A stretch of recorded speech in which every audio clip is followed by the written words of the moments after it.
10.5 கொடுத்ததால் போன்ல அழுதிய எங்க அப்பாவுடைய கனவு அப்பனும் புள்ளி நடிக்கிறார் போன்ல. இவர் அழுகுறாரா, அவர் கேட்கிறாரா, அவர் தாளாட்டாரா, இவர் பாடுறாரு. அனாவசியமாக பேசினா நாங்களும் நிறைய பேச வேண்டியது. பேசினா நான் வாயை திறந்த அசிங்கமாய் பல உண்மைகளை பேச முடியும். இடஒதுக்கீடுக்கு என்ன சொன்னார் என்பதை நான் சொன்னால் மிகப்பெரிய அசிங்கமாய். ஒரு கட்டத்தில் நான் சொல்றேன், இது அமல்படுத்த முடியாது, நீங்கள் வைக்கிற கோரிக்கையின்படி நான் அமல்படுத்த முடியாது, செய்தால் நீதிமன்றத்திலே இது ரத்தாகிவிடும், செல்லாது என்று நான் சொன்னேன். அதற்கு சொன்ன வார்த்தை என்ன தெரியுமா?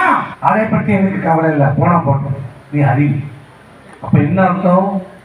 உண்மையிலேயே உனக்கு அந்த சமுதாய மக்களுக்கு அந்த 10.5 வர வேண்டும் என்ற எண்ணம் கிடையாது. இடஒதுக்கீட்டை பற்றி பேசுவதற்கு இந்த அன்புமணிக்கு துளியும் தகுதி இல்லை. ஏதோ கொள்கைக்கு போனதா மட்டும் பேசாத. உங்கள் கொள்கை பொட்டி கொள்கை. ஆகவே ரொம்ப பேசாத. ரொம்ப பேசினா நான் ரொம்ப பேசுவேன். இந்த கூச்சலுக்கு மிரட்டலுக்கெல்லாம் பயப்படுறவன் அனைத்து